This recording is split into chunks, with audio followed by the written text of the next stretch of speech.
lang wino-welcome ko na kayo dito sa ating event, ang Araw ni Nanay, na naghatid sa atin from Kamay ni Nanay. Nakatanggap ba kayo lahat ng loot bags?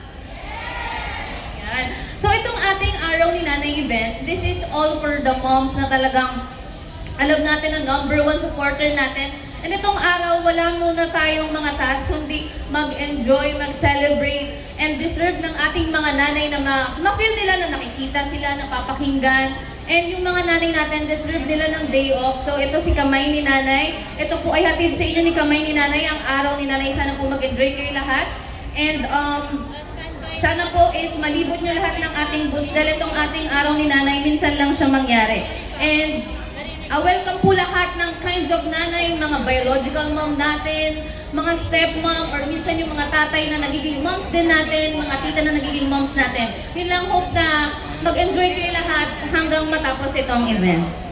Alright, thank you so much, Ms. Honey. And of course, with the inspiring words and the amazing initiatives of Kamay ni Nanay, we officially open this Mother's Day celebration para sa lahat ng mga nanay na nandito po ngayon sa SM Santa Mesa. And of course, Ms. Honey, it's really wonderful, to hear about your team's dedication in supporting Kamay ni Nanay initiatives and of course, advocacy projects and programs. So we're all very curious kasi very inspiring and hardworking din talagang ginagawa mo po for Kamay ni Nanay. So we want to know, what is your brand's mission and vision? Yes, so thank you po sa question. Yung isa kasi sa mga mission ni Kamay ni Nanay, we aim to provide power, kumbaga ma-empower yung mga mothers natin, no, by the help of Kamay ni Nanay, and also mabigyan sila ng resources, Miss Diane, na mag-excel sila and mabigyan sila ng opportunity na mag-thrive hindi lang professionally but also personally sa kanilang mga buhay.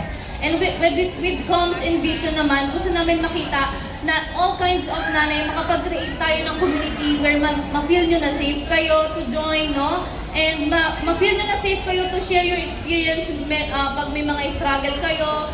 Meron tayong community to share para makatulong din yung mga kapwa kananay natin in this community. So that's really a beautiful vision because we want to support all the mothers out there, and we know how hardworking talaga yung dedication, commitment, and sacrifices ng isang nanay. And of course, it's nice to know that you take this initiative na may nasasandalan yung mga nanay natin. Pero that's how exactly does Kamay ni Nanay actually translate that brand vision into action? Ano ba yung mga ginagawa nating suporta or initiatives para sa mga nanay? Miss Diane, alam naman natin ang pagiging nanay, isa siya talaga sa mga mahirap na trabaho, no?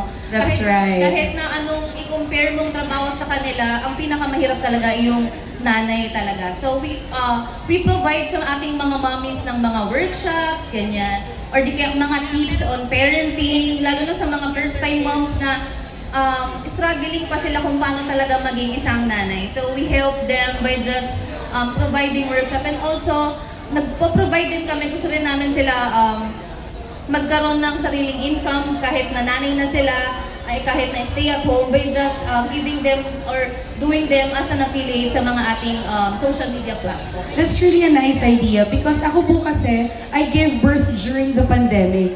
And unfortunately, my mom passed away at a very young age, pati yung mother-in-law ko, yung mommy ni Rojo na Trevor. So wala talagang nag-guide sa amin during that time. So it's nice to know that we have this online community and you're taking this step and initiative to really support all the mothers out there kung ano yung mga needs nila, like trainings and workshops. So that's really nice idea. Pero we want also to know, since syempre, no, malaki na yung nagiging community natin, what are your future plans for the community engagement? Because of course, we want to tap more moms as much as possible. So what do you do?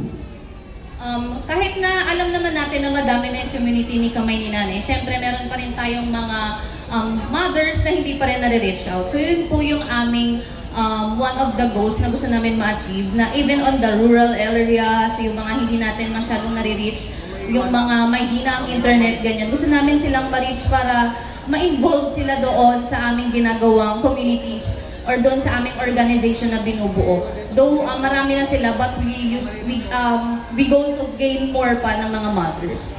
Alright, there you go. Palakpakan naman natin si Miss Honey. The Kamay ni Nanay family are truly making a significant impact, and we are all inspired by your team's dedication and sacrifice and commitment, and of course, the positive changes you are making in the lives of many mothers. Malaking bagay po ito sa mga nanay dyan, lalo na yung mga single moms dyan na kailangan po ng katuwang sa pag-alaga sa kanilang pamilya, at hindi po biro maging isang nanay, because it's talagang you really need to give your 100% dedication, commitment, and sacrifice para lang talagang mataguyod mo yung pamilya mo. So thank you so much again, Miss Honey, for sharing your valuable insights. Once again, a big hand for Miss Honey J. Sariao.